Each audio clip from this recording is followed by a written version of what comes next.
Merci, Thalie.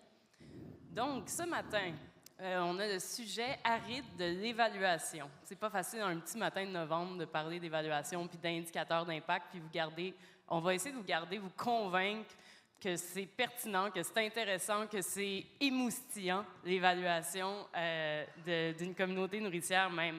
Si on veut, en fait, convaincre M. Montreuil et les membres de conseils de ville à travers le Québec, ça nous prend des chiffres. Puis ces chiffres-là, mais aussi pas juste des chiffres. On va explorer ces indicateurs-là. On va voir comment on le fait, en fait, comment on fait l'évaluation dans une communauté nourricière, puis avec qui, c'est quoi les moyens que ça prend. Donc, je suis Erika Salem, agente de programme pour le Conseil du système alimentaire montréalais, et j'ai le plaisir ce matin d'être avec Sophie Lapointe, qui est coordonnatrice de Boré et qui travaille sur l'indice Boré au Saguenay-Lac-Saint-Jean. On a Éliane Brisebois, qui est coordonnatrice et agente de recherche de la chaire de recherche sur la transition écologique, qui travaille sur évaluation en commun. J'ai le plaisir de collaborer avec Éliane sur l'évaluation en commun. Et puis, Marlène Gaudreault. Marlène, ton titre et ta carte d'affaires est infinie. J'ai le goût de te laisser te présenter. C'est quoi la façon succincte de présenter Marlène? Agente de planification, de programmation et de recherche, donc APPR, en alimentation et développement durable au RLS du domaine du roi à Maria-Chapdelaine pour la promotion en prévention santé publique et travaille sur l'évaluation d'impact sur la santé pour le développement d'une communauté nourricière de Normandin. Donc, la Normandin, en étant montréalaise, c'est une ville ou une MRC? C'est une municipalité, une ville, qui est située au nord-ouest du lac Saint-Jean. Merci. Excellent. Donc, pour commencer, j'aurais une petite question pour vous dans la salle. J'aime bien interagir avec vous. Donc, si vous êtes prêts, je vous invite à sortir vos machines et puis répondre à la question. Oh mon Dieu, vous avez déjà commencé à répondre, est-ce vrai? C'est du monde efficace, j'adore ça. Donc, moi, je vois rien parce que j'ai pas l'écran. J'ai le goût quasiment de demander à Éliane. On dirait qu'on a des tendances déjà dans les enjeux qui sont vécus par les réseaux pour réaliser de l'évaluation. J'en vois un, là, le 6, c'est quoi pour ça? l'instant, c'est le plus important, c'est le manque d'outils concrets pour colliger des données. Sinon, on a beaucoup de manque de personnes dédiées pour faire l'évaluation. En troisième position, je vois que c'est le manque de temps. Oui, celui-là, il nous étonne pas. On est tous à courir après notre temps. Mais j'aime ça. Donc, le premier, c'est l'outil, le manque d'outils. Manque d'outils concrets, oui. Puis ça, c'est une belle accroche pour nous. Oui, c'est ça. C'est pour ça que je trouve ça si pertinent. Parfait, fantastique. Hey, merci pour ces réponses. C'est super intéressant de voir, en fait, ce petit diagnostic rapide ce matin. On va justement explorer c'est quoi les outils, puis les enjeux, les défis, comment on y fait face quand on fait de l'évaluation d'une communauté nourricière. Donc, en commençant, je demanderais à Sophie de nous introduire à c'est quoi l'historique, les motivations, les éléments clés de Boré, dans le fond, l'indice Boré. Peux-tu nous en parler de façon générale? Ben oui, tout à fait. En fait, je ne sais pas si ça nous a émoustillé tant que ça de faire l'indice Boré, mais bon, on l'a fait pareil. C'est pour ça qu'on lui a donné un nom un peu plus sexy, donc indice Boré au lieu de indicateur. Donc, en fait, la démarche est partie. On avait déjà un immense portrait de l'alimentation au Saguenay-Lac-Saint-Jean. Donc, juste pour vous mentionner que moi, j'agis à une échelle régionale. Donc, les indicateurs sont mesurés à l'échelle régionale, ce qui est un petit peu plus... ce qui est tough, on va se le dire. Donc, c'est parti d'une grande étude quand même assez épaisse et très pénible à lire, peu importe que ce soit au chevet ou à un autre endroit dans la maison. Et puis, il y a eu un désir, à un moment donné, des partenaires de Boré. Donc, au niveau des partenaires de Boré, on est une vingtaine de personnes, en fait, d'organisations régionales. C'est un collectif de partenaires. Il y a eu le désir de simplifier, en fait, ces données-là pour être en mesure de les faire parler, pour pouvoir, justement, outiller les partenaires, que ça soit aussi plus arrimé au niveau des diverses planifications et tout ça. Donc, on a eu, en fait, à travers nos partenaires, on a la recherche qui est un allié, un très fort allié avec nous, donc à l'Université du Québec à Chicoutimi. Puis, on a eu la chance d'avoir un projet mi-taxe qu'on appelle. Donc, c'est une subvention justement pour faire de la recherche. Et puis, il y a eu une personne qui a été dédiée au projet pendant 1 an pour faire justement, pour aller trouver les fameux indicateurs en collaboration avec les partenaires. Donc, je sais que j'ai pas tant de temps que ça, fait que je vais juste terminer avec... on a réussi à aller trouver, on a en tout 37 indicateurs, on est parti d'à peu près 80, on est rendu à peu près à 37 avec justement la priorisation par les partenaires de Boré. Puis, de ces indicateurs-là, on est capable d'aller trouver à peu près 80 des données qui sont disponibles directement sur différents sites Internet. Puis, il y a 20 qui proviennent vraiment des partenaires de leur rapport annuel et tout ça, parce que l'objectif, c'était pas de rajouter encore une tâche à nos partenaires, mais bien de prendre qu'est-ce qui existe déjà. Donc, voilà, c'est un petit peu la mise en contexte de la démarche. Fantastique, merci. Eliane? Oui, ben moi, je coordonne le projet Évaluation en commun à Montréal depuis 2021, la fin de 2020, début 2021. Donc, donc, Évaluation en commun, je dis toujours, c'est autant une démarche d'évaluation qu'une plateforme numérique. Puis c'est un projet qui est issu de Montréal en commun. Montréal en commun, c'est un programme de la Ville de Montréal qui a été créé à la suite de la victoire de la Ville au défi des villes intelligentes. Donc, il y a plusieurs volets dans Montréal en commun, dont un volet alimentation. Puis nous, la chaire de recherche sur la transition écologique de l'UQAM, on accompagne les partenaires du volet alimentaire de Montréal en commun, ou MEC pour son petit nom, pour justement mener une démarche d'évaluation participative. Donc, au départ, le but, c'était vraiment de... mes slides, on peut les mettre tantôt, c'est pas tout de suite. Je ne veux pas vendre mon punch tout de suite. Donc, le but, c'était vraiment de développer une culture évaluative, puis que cette culture-là soit vraiment appropriée par les partenaires. C'est pour ça qu'au début, on était juste avec 5 partenaires où on a mené des ateliers participatifs qui nous ont permis de faire une théorie du changement, un répertoire d'indicateurs. Là, on a eu comme 70, là, on était à peu près à 60. On a fait beaucoup d'accompagnements personnalisés. On a réalisé des plans d'évaluation.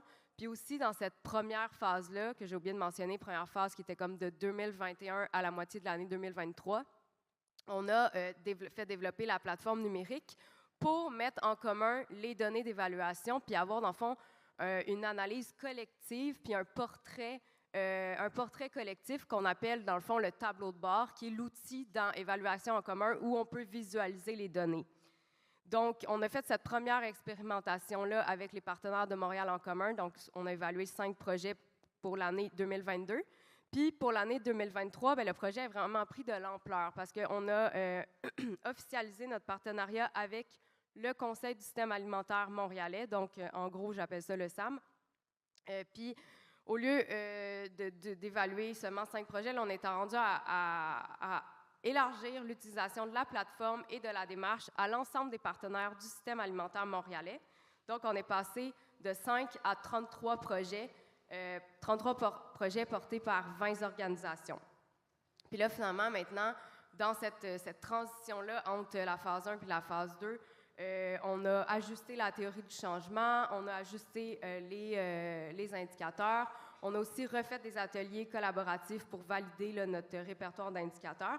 Puis l'outil, finalement, il sert à évaluer comment les initiatives, les projets à Montréal contribuent au plan d'action régional intégré du SAM, donc le Paris-SAM.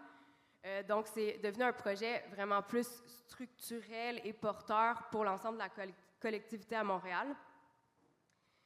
Puis, en gros, il faut dire que aussi un point important de notre projet, c'est vraiment l'accompagnement qu'on a fait à chacun des porteurs de projets là, qui ont participé à la démarche. Donc, c'est offrir des outils d'évaluation, mais aussi beaucoup offrir, faire du transfert de connaissances, de compétences. Merci, Eliane. Je sais très bien que c'est une démarche très étoffée, puis c'est difficile de résumer ça en 3 minutes. Ça le défi, Marlène, de nous parler de l'évaluation d'impact sur la santé qui a été faite en Normandin rapidement. Oui. Bien, c'est une histoire d'amour qui a commencé en 2019-2020. Du côté là, de l'échelle de la MRC Maria-Chapdelaine, il y avait vraiment un momentum nourricier. Fait que le PDAA, qui est le plan de développement des activités agricoles, il a été fait quand même dans une perspective assez systémique. En même temps, à peu près, il y avait des démarches qui étaient en cours pour une politique alimentaire dans la municipalité de Dolbeau-Mistassini. Ah, ça sort, Dolbeau-Mistassini, il sort écrit drôle un petit peu, désolé. qui était assez intersectoriel quand même, là, au niveau des membres et des acteurs qui étaient présents. Ouais, donc c'est ça. Puis pendant ce temps-là, du côté de Normandin, qui était aussi en planification stratégique au niveau de la municipalité, il y a des citoyens qui se sont prononcés puis qui ont mis vraiment la volonté d'intégrer une perspective nourricière à la planification stratégique de Normandin, qui est un milieu très agricole. Donc, ça a été inclus, cette préoccupation-là, dans la planification stratégique. C'est ensuite un comité de citoyens et de personnel de la municipalité qui se sont organisés autour d'une volonté d'un plan de développement de communautés nourricières. Donc, ils ont déposé un projet au MAPAC, ça a été refusé. Pendant ce temps-là, du côté de Dolbeau-Mistassini, eux avaient reçu du financement pour une démarche de PDCN. Mais Normandin, ils voulaient vraiment, ça ne les a pas empêchés de continuer, donc ils ont poursuivi quand même là, dans leur volonté de travailler à ça. C'est que là, ils nous ont interpellés là, du côté de la santé publique. En fait, bon, je faisais déjà partie de leur comité, mais nous, du côté de la direction régionale, on cherchait un projet, parce qu'on avait du financement dans le cadre de la PGPS, pour conduire une évaluation d'impact sur la santé. Donc, il y a eu un match au niveau du projet à évaluer, qui était le PDCN de la municipalité de Normandin. Donc, c'était ça. Je vais peut-être expliquer un petit peu c'est quoi une évaluation d'impact sur la santé. Donc, on est dans une démarche d'évaluation, mais on n'est pas après le projet. On n'est pas à voir si le projet a marché. C'est vraiment pendant le projet. Mais normalement, on fait une évaluation d'impact sur la santé.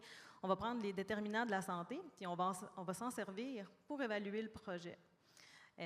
Puis pour évaluer les impacts sur ces déterminants-là. Donc, le but, c'est de diminuer les inégalités sociales de santé en maximisant les effets positifs et en minimisant les effets négatifs. Donc, c'est vraiment une démarche puis une analyse qui est prospective. Donc, on suppose que le projet va être de telle manière. Puis là, nous, c'est un petit peu difficile parce que normalement, on va faire une EIS quand le projet est en une version préliminaire. Normalement, on a quelque chose qui est quand même assez abouti. Mais là, concours de circonstances, on a comme tout fait ça en même temps. Fait que le PDCN n'était pas fini d'écrire. Puis on a fait l'évaluation quand même. Donc, on était vraiment, vraiment dans la prospective. Là. On supposait que ça pourrait peut-être créer tel effet. Donc, on analysait dans ce sens-là. Puis ça vise aussi, une évaluation d'impact sur la santé, ça vise à émettre des recommandations qui seront choisies ou retenues ou non par soit les élus ou le projet, les membres du comité, là, en fait, du projet qui est en cours. Donc, je vais m'en tenir à ça. Est-ce que les élus ont été convaincus par vos résultats? Oui. Ah, fantastique! Donc, ça sert. Ça sert. Excellent. Justement, je vais aller dans la motivation. Qu'est-ce qui nous motive à faire cette évaluation-là? À quoi ça sert d'avoir une... Est-ce qu'on veut... Tu sais, je ne sais pas, moi, la première, là, quand ma boss m'a dit « Rika, tu vas gérer l'évaluation du plan d'action du Conseil SAM. » Je n'étais pas la plus émoustillée.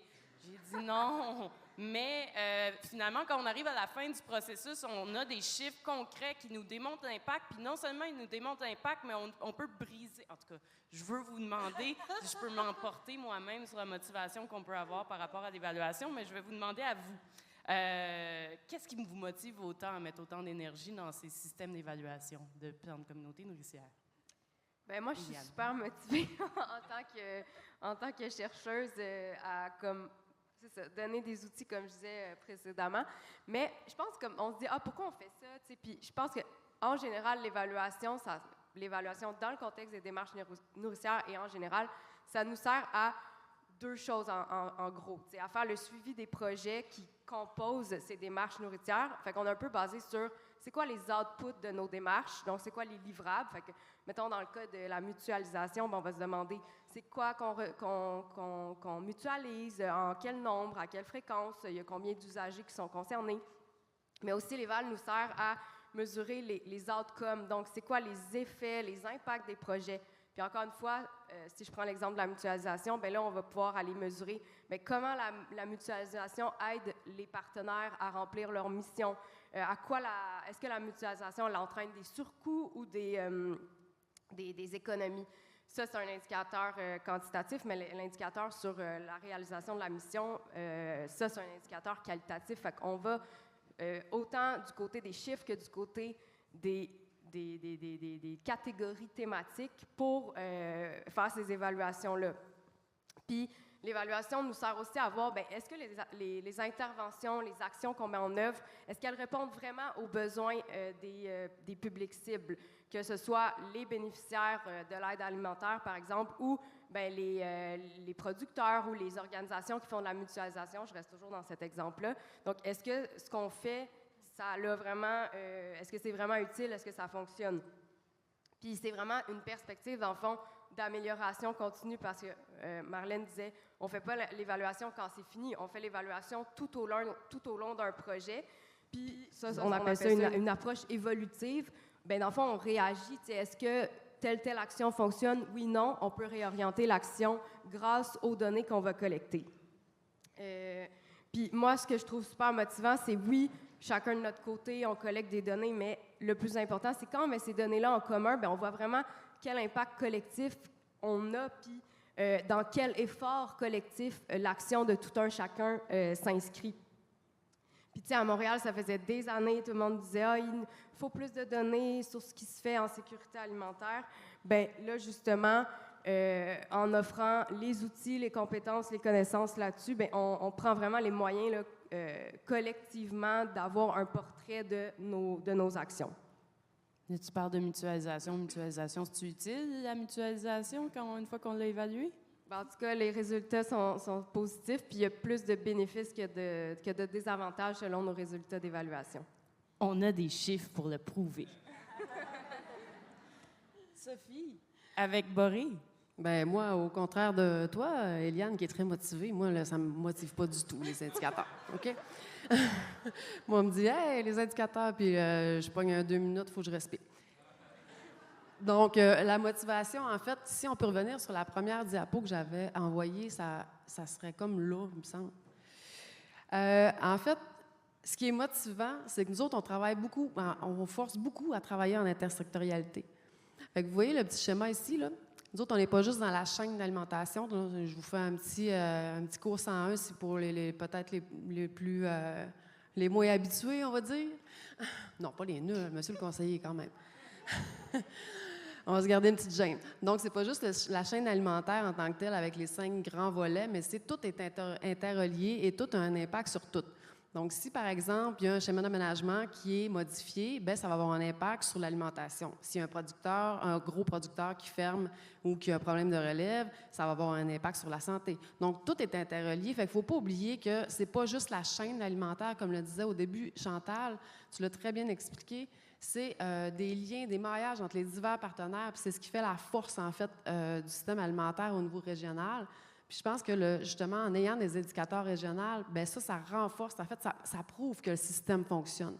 Fait que, tu sais, c'est un peu la manière de voir, est-ce que notre système alimentaire, travaillé de manière intersectorielle, fonctionne? Fait que pour ça, il faut avoir un an zéro.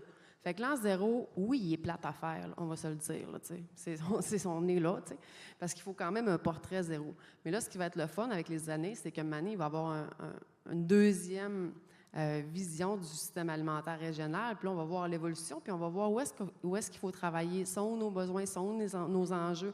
On a-tu mis les efforts à bonne place? Fait que ça devient motivant. Tu vois, là, je suis déjà plus motivée quand j'en parle. Fait que, tu sais, puis ce qui est important aussi, quand on a fait l'exercice, c'est de s'arrimer avec les autres planifications stratégiques qui sont en cours au niveau régional ou d'autres plans d'action qui sont importants. Puis ça, bien, moi, j'aime bien ça, aller m'immiscer un peu dans tous les secteurs pour aller voir ce qui se passe, pour faire « Hey, Boré, alimentation, on est là! » Fait que, tu sais, tantôt, j'entendais la dame de la France là, qui disait que le secteur économique, c'était plus difficile. Bien, nous, en fait, notre premier arrimage qu'on a eu, c'est vraiment avec le secteur économique.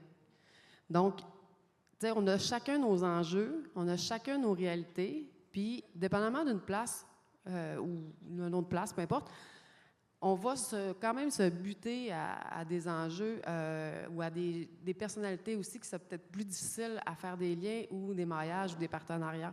Mais je pense que c'est vraiment la force pour avoir des bons indicateurs. Puis quand on réussit à rallier ces gens-là autour d'un chiffre, à la limite, bien là, tu es capable de rallier autour de valeurs, tu sais, ou de justement de spécifier des besoins ou des enjeux.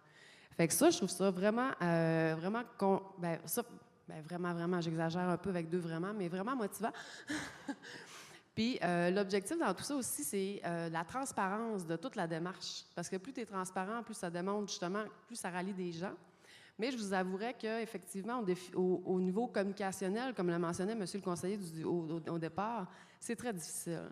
Fait que c'est pour ça qu'il faut comme faire faut être très diplomate, il faut aller un peu partout dans toutes les planifications, il faut aller, bref, en tout cas, je ne vous ferai pas un cours de communication, vous irez voir M. le conseiller qui a l'air très bon. Mais je pense que c'est quand même un bon défi, mais c'est ça qui est le fun. On carbure au défi des fois. Fait que quand tu dis indicateur, ben prends de l'autre bord et dis ah, c'est un bon défi. OK, fantastique. Puis là, on parle de... Il y a différentes échelles, en fait. Tu nous en parles beaucoup, là, Sophie. Les échelles territoriales, les plans de communautés nourricières peuvent prendre racine à différentes échelles de territoire. J'aimerais ça qu'on rentre dans un peu plus qu'est-ce qui est mesuré, à quelle échelle, puis à quel moment vous mesurez, à travers vos différentes démarches, parce que je pense que ça se fait de façon... chacune de vos démarches sont bien différentes à ce niveau-là. Sophie, tu étais bien partie. Je ne sais pas si tu veux... Je peux, en fait. Oui, tout à fait. En fait, c'est sûr qu'on a tout à gagner à aller travailler avec les différentes échelles, que ce soit au niveau local ou au niveau supralocal. C'est sûr que moi, j'agis plus au niveau macro-régional. On le fait, je vais vous avouer, très peu présentement. Je fais beaucoup avec Marlène parce que Marlène est très engagée, fait que c'est plus facile quand on a du monde engagé. Mais on aurait tout à faire justement à se lier au local. Fait que, tu sais, au niveau des données, puis là, bien, c'est ça dépend toujours des... comment je dirais ça? Attention à ton micro. Excusez. Mais, tu sais, on n'a pas... on essaie de s'arrimer, mais on n'a pas vraiment d'emprise sur le local. On peut juste démontrer que la démarche fonctionne au niveau, que toutes les actions locales ensemble peuvent donner des indicateurs régionaux intéressants. T'sais. Fait que pas fantastique. mal. Je te passerai à POC, Ben oui. ma chère. Marlène? Je m'en allais un petit peu ailleurs dans ce que j'avais préparé, mais oui, tu as raison, c'est ça qu'on a avantage quand même à essayer de se mailler, mais on s'en reparlera dans les défis tantôt. Sinon, par rapport, l'évaluation d'impact sur la santé, elle s'est faite, c'est à l'échelle municipale. Puis qu'est-ce qu'on mesure? C'est les impacts du projet. Puis là, vu qu'on était vraiment, le PDCN n'était pas fini d'écrire, donc comme je disais tantôt, on était dans une prospective, donc on suppose qu'il y aura tel impact, puis on essaye de formuler des recommandations pour minimiser ou maximiser les effets. Puis tu sais, qu'est-ce qui fait que c'est très ancré sur le territoire, une évaluation d'impact sur la santé, c'est que, en collaboration avec le département de la surveillance, là, de la direction régionale, on a accès à des données, à un portrait de la population, à des cartes, comme des cartes des îlots de chaleur. Personne pensait, en tout cas, quelques personnes savaient qu'il y avait probablement des îlots de chaleur dans la petite municipalité de Normandin, mais tu sais, quand on regarde les cartes, finalement, on se rend compte que, il y en a pas mal. Puis les élus, ils étaient super contents d'en connaître davantage sur leur population et sur les caractéristiques même physiques, là, le bâti, de leur municipalité. Après ça aussi, quand on s'est rassemblés pour faire l'évaluation puis l'analyse, on était quand même une diversité d'acteurs. Il y avait, c'est ça, des gens de la santé environnementale, il y avait un employé municipal qui a participé aussi, il y avait quelques personnes du comité du PDCN. Donc, ça permet... du même fait, de sensibiliser un peu tout le monde puis de participer vraiment à intégrer les impacts que ça peut avoir. Puis là, tout le monde a à cœur le fait que de vouloir que ça fonctionne bien. Le but commun devient un peu plus évident. Ça nous a permis aussi de définir une vision en cours de route, mais aussi il y a eu une phase de consultation citoyenne là, que j'ai oublié de mentionner tantôt, mais ça l'a permis aussi d'écouter davantage les citoyens. Tantôt, j'ai parlé que les citoyens s'étaient prononcés dans la planification stratégique, mais pendant l'élaboration du PDCN, il y a eu une phase de consultation aussi qui était arrimée avec l'évaluation d'impact sur la santé. Donc, ça nous a permis de confirmer des hypothèses, puis de rajouter des choses qu'on n'avait pas vues, donc de ramener des angles morts, là, peut-être qu'on n'avait pas pensé au départ. Puis ça l'a vraiment permis, tu sais, à la municipalité, elle l'a vu comme une opportunité. Puis je dis la municipalité, je parle autant des élus que le personnel qui est engagé, que les citoyens aussi. Ils ont vu ça comme une opportunité de contribuer à un meilleur accès à des aliments sains, frais, locaux, nutritifs, à une plus grande autonomie alimentaire, puis à une meilleure résilience face aux changements ou aux défis qui peuvent s'en venir, comme les changements climatiques, par exemple. Est-ce que vous avez eu une bonne participation à votre consultation citoyenne? Je suis curieuse. Bien, si on amène ça au prorata de la population, on va faire plusieurs jaloux. C'est bon. On a Excellent. eu 35, 40 personnes. Je regarde Michael, là, qui est 35, 40 personnes à peu près pour une municipalité de pas 3000. Excellent. C'est excellent. Oui, c'est bon, bravo. Puis j'ai une question dans la salle, tout de suite, j'irai avec celle-là parce qu'il y a quelqu'un qui voudrait savoir, pour une petite municipalité qui voudrait avoir une AIS pour son PDCN, j'espère que les acronymes, ça vous va ce matin, quelles seraient les premières étapes à faire auprès de sa direction régionale de santé publique? Ben, les contacter.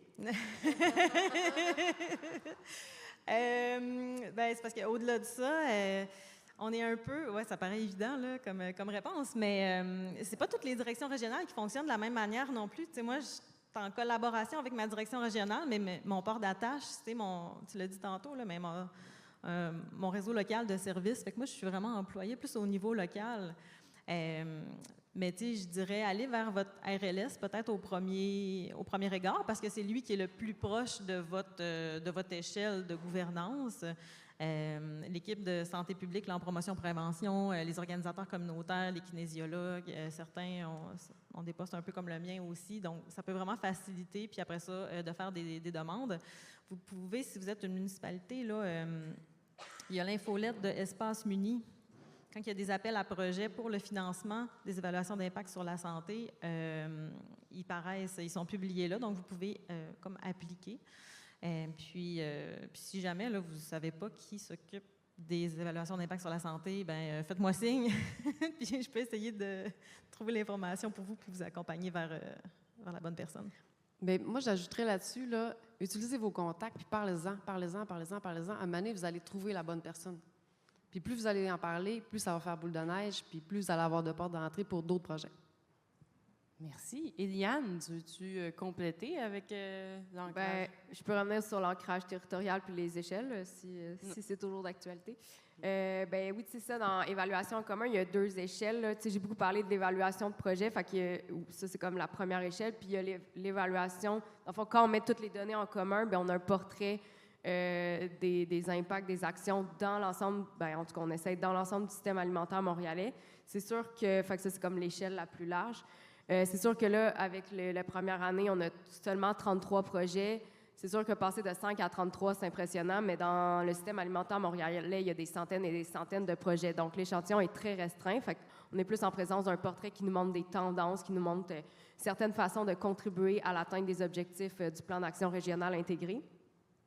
Mais autrement, on a aussi une autre échelle que je qualifierais peut-être d'échelle plus méso, que c'est les quartiers qui ont des démarches nourricières, parce qu'à Montréal, les PDCN, c'est plus à l'échelle des arrondissements ou à l'échelle de certains quartiers, il y a des petits systèmes alimentaires. Eux, comme par exemple, on a travaillé avec le quartier Saint-Michel, ils se coordonnent beaucoup entre eux, les organisations, puis ça, c'est une échelle intéressante. Éventuellement, on aimerait ça aussi avoir des portraits des systèmes alimentaires aux échelles très locales. Ça serait comme une 3e échelle qu'il y aurait dans l'évaluation en commun. Mais sinon, nous, qu'est-ce qui est évalué? Là, c'est très vaste. Je parlais d'un répertoire d'indicateurs d'une 60aine d'indicateurs. On a des catégories thématiques. Là. Il y a une 12aine de catégories. Puis il y en a qui portent vraiment sur les activités des projets. Mettons, agriculture urbaine, mutualisation, approvisionnement et distribution, lutte contre le gaspillage alimentaire. Puis on a d'autres catégories qui sont plus transversales, comme la gouvernance, les partenariats, le transfert de connaissances. Ces catégories-là, transversales, peuvent mesurer autant les actions aux échelles des projets qu'aux échelles des démarches nourricières.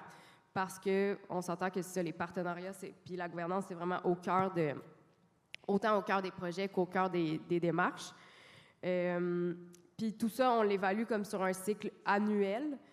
Mais c'est sûr que ça demande quand même aux partenaires de collecter des données tout au long de l'année. Là. Par exemple, s'ils mesurent leur gaspillage alimentaire, mais ça se fait comme au quotidien. Mais à la fin de l'année, quand tu fais l'évaluation, quand tu remplis tes données dans le formulaire sur la plateforme Évaluation en commun, mais il y a aussi beaucoup d'affaires qui demandent la réflexion puis qui sont rétroactives, à se demander est-ce que j'étais satisfaite de la collaboration avec mes partenaires, par exemple. Merci. Eliane, on nous demande est-ce qu'il y a des indicateurs qui concernent, qui s'intéressent particulièrement en vente au détail puis au marché? Puis est-ce qu'ils ont une certaine importance dans votre système d'indicateurs, que je pense à Sophie puis Eliane peut-être? Est-ce que les marchés et la vente au détail, vous avez des indicateurs qui sont liés à ça? Quelle importance ça a dans votre système d'indicateurs? Bien, ça n'a pas vraiment d'importance parce qu'on est vraiment avec des initiatives que nous, je dis, les universitaires, on qualifie d'alternatives, là, prenez ça comme vous voulez, mais en tout cas, on est un peu en marge du système alimentaire conventionnel. Fait qu'on est beaucoup dans des initiatives d'économie sociale, des initiatives communautaires. Donc, la place du détail, elle apparaît, par exemple, dans la lutte contre le gaspillage alimentaire, où on voit que, évidemment, le commerce de détail est une énorme source d'aliments qui est récupéré et redistribué au sein des réseaux communautaires. Mais c'est ça, nos indicateurs sont vraiment plus pour des démarches qui visent à transformer le système alimentaire, donc des initiatives comme je disais, que je qualifie d'alternatives. Mais il y a des marchés solidaires, il y a quand même des marchés qui sont intégrés dans votre système. Oui, puis sinon, il y a beaucoup d'indicateurs sur la distribution qui peuvent concerner ce genre d'initiatives-là. Merci. Bien, nous, on est plus, comme je le disais tantôt, au niveau intersectoriel. Fait qu'on le privé, autant que justement les marchés alternatifs, vont être pris en considération. Fait qu'on essaie d'aller dans toutes les sphères parce qu'on s'entend que de mettre le privé de côté pour nous autres, pour une région éloignée comme nous, ça fait pas de sens. Parce qu'il y a quand même 80% de la population qui va dans les marchés conventionnels. Fait qu'on peut pas les mettre de côté puis considérer qu'il y a juste le marché alternatif qui convient. T'sais. Fait qu'on essaie d'aller dans toutes les sphères par rapport, dans le fond, ce qu'on a pris comme base pour les indicateurs, on a pris les indicateurs on a pris les objectifs de développement durable, on a pris ce qu'on avait nous autres aussi comme énoncé de valeur borée. Puis l'autre, j'ai oublié le dernier, mais c'est pas moi la chercheur, hein, fait que, on s'entend. Vous irez voir vous viendrez me voir, puis je vous démêlerai une autre fois. Fait que non, c'est ça, on est plus, nous autres, on n'est pas pour le mettre de côté, on est vraiment pour l'intégrer. Le privé doit être pris en considération dans notre réalité. C'est impossible. Mais vous avez des marchés aussi, des marchés locaux? Oui. Les paniers, les marchés locaux, tout ça, c'est aussi intégré, donc les deux sont intégrés. Excellent. On va aller vers l'usage des données. Là. Vous avez des données, je pense, de 37 indicateurs. Eliane en a 62. Comment vous faites parler, comment vous communiquez toute cette information-là, puis comment les données sont utilisées par la suite? J'irai avec peut-être Marlène. Ah ben oui. C'est ça. Quand on fait l'évaluation d'impact sur la santé, on n'a pas... non, je vais organiser mes affaires, mais l'évaluation se fait en cours. Donc, on est vraiment, on suppose des choses qui vont se passer. Je disais tantôt, on est dans la prospective, on essaie d'anticiper les impacts. On est plus dans l'anticipation. Puis, c'est ce qu'on essaie de mesurer puis d'évaluer. Donc, c'est intéressant parce que ça nous permet d'avoir un projet qui est un peu plus abouti, qui va être plus proche des personnes à qui c'est destiné. Mais sinon, par rapport à l'utilisation des données, c'est sûr on était les premiers au Québec à faire une évaluation d'impact sur la santé sur un PDCN. La plupart des autres se sont faites sur de réaménagement de centre-ville, des plans de mobilité durable, beaucoup. Ça aide à propager les données parce que là, on est les premiers, les seuls à avoir fait ça. Donc, on est quand même invité de temps en temps à présenter notre expérience.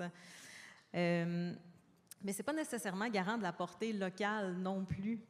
Parce que là, on a fait une évaluation en cours de route, en cours de rédaction de projet, mais après ça, tandis qu'on est en train de vivre le projet, c'est pas parce qu'on a fait une évaluation pendant qu'on écrivait le projet que pendant qu'on réalise le projet, on va continuer à s'évaluer. Là. En tout cas, j'ai de la misère à formuler peut-être. Là.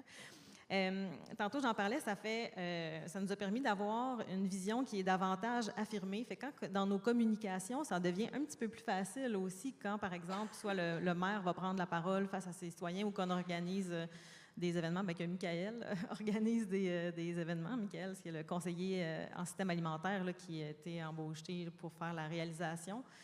du PDCN, bien, ça devient plus facile d'articuler notre message, pourquoi on le fait.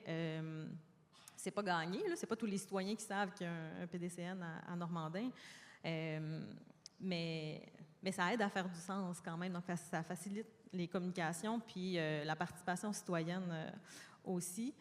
Ah, j'ai une question. J'ai comme on top of your head, au bout de ton nez, je sais pas comment le traduire. Ça serait quoi un indicateur vraiment clé auquel je devrais, tu sais, un citoyen là, qui va te voir, tu lui dis, voici une des raisons, tu sais, que ce soit qualitatif ou quantitatif, je suis comme curieuse, tu dis, ça permet de convaincre les gens. Convainc-moi avec un chiffre ou une donnée qualitative. Oui, c'est ça. On n'est pas encore rendu là parce que, comme je disais, l'évaluation d'impact sur la santé, il mesure l'impact qu'on pense que le projet va avoir. Puis là, tu me devances un peu parce que j'ai pris ça, on va en parler plus dans la section des défis, là, qui va être notre... Vas-y, lance-toi tout de suite. C'est un défi. C'est un défi, OK. Bien, c'est que dans nos choix d'indicateurs parce que là, on a fait un plan d'action, c'est la dernière étape du PDCN, ou l'avant-dernière, parce que normalement, c'est suivi de l'étape d'évaluation qui n'est pas encore faite, mais on s'est doté d'indicateurs, puis à un moment donné, dans notre choix d'indicateurs, c'est ça qu'on disait avec Michael, mais est-ce qu'on se dote d'indicateurs pour voir si notre plan d'action a été réalisé, ou on se dote d'indicateurs pour mesurer l'impact sur le terrain? Puis c'est une bonne question, ça, hein? Bien, on est encore en train de travailler sur la réponse. C'est bon. Je vais en dire un peu plus plus tard aussi, mais ça l'a permis aussi, par rapport à l'usage des données, quand on a fait l'évaluation d'impact, bien, ça a permis de mieux comprendre le projet puis le concept d'inégalité sociale de santé, puis ça l'a sensibilisé tant les employés municipaux que les élus, que les participants, les citoyens. Puis, je vais arrêter là. Ah non, mais tapez mon dernier, il était vraiment bon. Mon dernier, les dernières données utilisées. Parce que ce qu'on souhaite avec une évaluation d'impact, c'est que le rapport va être vraiment, puis les recommandations surtout, vont être utilisées. Parce que le rapport qu'on produit, il y a plein de recommandations, mais ça ne veut pas dire qu'ils vont être toutes intégrées dans le projet final. Mais les recommandations sont là pareil, puis ils existent. Puis notre souhait le plus ultime, c'est que ces recommandations-là soient utilisées partout, tout le temps, ailleurs, dans toutes les occasions. Puis c'est ce que le maire, Jean Morancy, il fait. Il l'utilise, lui, il a vu vraiment l'alimentation comme puis il a à cœur d'augmenter l'interconnectivité des lieux où est-ce qu'il y a de la nourriture de disponible. Donc, ça peut être comment est-ce qu'on fait pour se rendre de manière active vers les grands jardins de Normandin, qui est le lieu du jardin communautaire. Comment est-ce que le sentiment de sécurité perçu est réel pour aller à l'épicerie? Est-ce que ça convient? Donc, tu sais, il a vraiment, lui, intégré tout ça dans les recommandations qu'on a produites. Il essaie de les intégrer dans son plan de mobilité active, son plan de développement touristique, son plan de développement de nouveaux quartiers. Donc, il va essayer de surpasser, mettons, les minimums de standards en réglementation par rapport aux espaces verts dans le développement d'un nouveau quartier. Bien, lui, il dit non, moi, j'essaie d'aller 10 de plus, 15 de plus, 20 de plus, en ayant la perspective des aménagements nourriciers. Fait que, tu sais, ça, c'est une autre utilisation des données, finalement, qu'on a produites de nos recommandations. Le maire fait usage des données et les communique et les intègre. Oui. J'adore ça. C'est et les employés municipaux aussi, parce qu'ils ont participé. Ça fait que là, quand on sait quelque chose, on ne peut pas le désavoir. Hein? Fait que là, ben, lui, ça fait que ça fait plusieurs personnes qui sont sensibilisées et qui ont à cœur de la réalisation. Puis c'est vraiment bien intégré. Là, c'est vraiment bien intégré. Moi aussi, je vais mesurer mes propos, mais pour vrai, c'est quand même assez... il y a vraiment beaucoup d'efforts qui sont faits. C'est à saluer, là, quand même, la manière que les recommandations y sont utilisées. Fantastique. Je reviens un peu en arrière. Eliane, comment, j'ai dit souvent, tu as 62 indicateurs, comment ils sont communiqués, ces indicateurs-là, rapidement? Bien là, je pense qu'on est à 59, finalement. Mais comment sont communiqués? Bien, c'est ça. Nous, tu sais, j'ai parlé beaucoup de l'aspect, le tableau de bord, là. Le tableau de bord, c'est l'outil pour la visualisation des données, des résultats d'évaluation, finalement. Puis ça, c'est vraiment un volet crucial dans évaluation en commun. Puis finalement, c'est un peu ça, notre outil de communication. Puis c'est une façon, il a fallu trouver des façons de représenter les données de façon claire.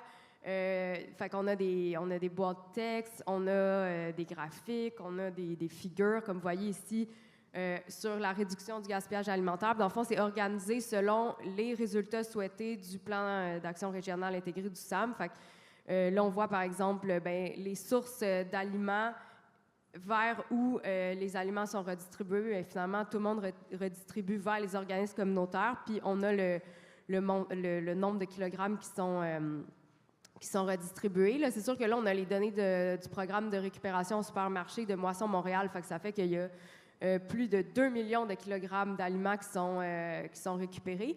Puis là, ça, c'est juste par, je sais pas, là, peut-être 6-7 projets. Fait que si on avait encore plus de données, ça pourrait être, le chiffre serait encore plus effrayant, dans le sens bravo à ces organisations-là de récupérer, mais ouch, il y a beaucoup d'affaires qui sont détournées des circuits conventionnels de distribution. Puis, tu sais, le tableau de bord, vous pouvez passer les autres slides. C'est pas le but de cet outil-là. Ça, dans le fond, c'est l'outil qui est en ligne, puis c'est l'outil qu'on partage quand on veut montrer qu'est-ce qu'on a fait comme évaluation. Tu sais, le but, c'est pas de donner toutes les informations puis de présenter comme c'est pas un rapport de recherche, c'est pas un rapport d'évaluation. C'est vraiment de poser des questions, de pousser la réflexion. Puis, par exemple, on l'a vu avec la tarification sociale, on s'est rendu compte quand on a fait l'évaluation que c'était pas nécessairement une notion qui était bien comprise par tous et toutes. Donc, nous-mêmes, en faisant l'évaluation, en voyant le résultat, on se dit « Ah oui, peut-être que ça, on devrait pousser plus les informations là-dessus. » On peut passer peut-être une autre slide. Ça vous donne un aperçu. Tantôt, je parlais de la mutualisation, mais là, on voit qu'est-ce qui est mutualisé, donc combien de véhicules de cuisine, d'espaces d'entreposage, etc., par combien d'utilisateurs, puis c'est quoi la fréquence d'utilisation. Fait que ça, c'est un petit aperçu rapide de notre tableau de bord qui doit vraiment être mis de l'avant et valorisé, mais le SAM, puis tu travailles au SAM, travaille maintenant à une stratégie de communication. Fait que j'ai hâte de voir la suite. Tu me mets de la pression, là, Eliane, j'aime ça. Là, il nous restait tous les défis et leviers liés aux démarches d'évaluation, puis il nous reste 2 minutes. Fait que je vais vous demander de dire en un mot. Est-ce que vous êtes capable de vraiment trouver un mot qui résume la chose qui vous pose le plus de défis, puis la chose qui vous aide le plus pour l'évaluation? Ça se fait-tu, ça? Résumer ça en 3 mots, ça marche. Vas-y, Sophie. Partenariat, pérennité, communication. Oui, mais la pérennité, comment qu'on fait ça? Bien, si boire, ça l'aide, les indicateurs. Oh, je ne demandais pas des gros mots. Ah, les indicateurs aident à la pérennité. Fantastique, j'aime ça. Merci. Oui, Marlène. Moi, j'aurais dit continuité. OK, oui, ça ressemble à pérennité, mais il faut le faire dans le temps. C'est ce que j'entends? Oui, bien, c'est parce que nous, il y avait comme un arrimage, tu sais, ça c'est comme je disais tantôt, tu sais, ça s'est fait en cours de rédaction de projet, mais là, on veut qu'il y ait une continuité des impacts, tu sais, essayer de mesurer les impacts qu'on a anticipés. Est-ce que, un coup qu'on le réalise, notre PDCN, bien, s'assurer qu'il y a cette continuité-là d'indicateurs, qu'on puisse être capable de suivre cette information-là. Puis là, j'ai utilisé bien plus que 2 mots. C'est bon. Il faut qu'il y ait une continuité, surtout pour motiver les partenaires. La mobilisation des partenaires est fort importante. Eliane? Bien, c'est ça, le plus grand défi, c'est la mobilisation, surtout dans un souci de continuité dans cette démarche-là, surtout dans un contexte de beaucoup de roulement de personnel. Fait que les leviers, bien, je pense, c'est d'avoir vraiment du soutien pour l'évaluation. Nous, on a eu la chance d'expérimenter ça dans le cadre de Montréal en commun avec un financement de la Ville de Montréal. Bien, tu sais, il ne faut pas que ça soit un cas unique, il faut que ça soit vraiment...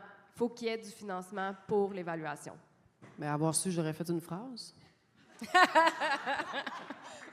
C'est bon. Ben, je vous remercie vraiment beaucoup à vous 3 d'avoir mis dans si peu de mots autant de travail. Puis bravo pour tout le travail que vous faites en évaluation. C'est super important pour nourrir, structurer nos plans de communauté nourricière à l'échelle des territoires. Je veux mentionner qu'il y a un outil qui s'en vient, qui a été élaboré par Vivre en Ville, puis un comité national qui est formé de plusieurs membres, là, des chercheurs, des gens sur le terrain, des porteurs de PDCN.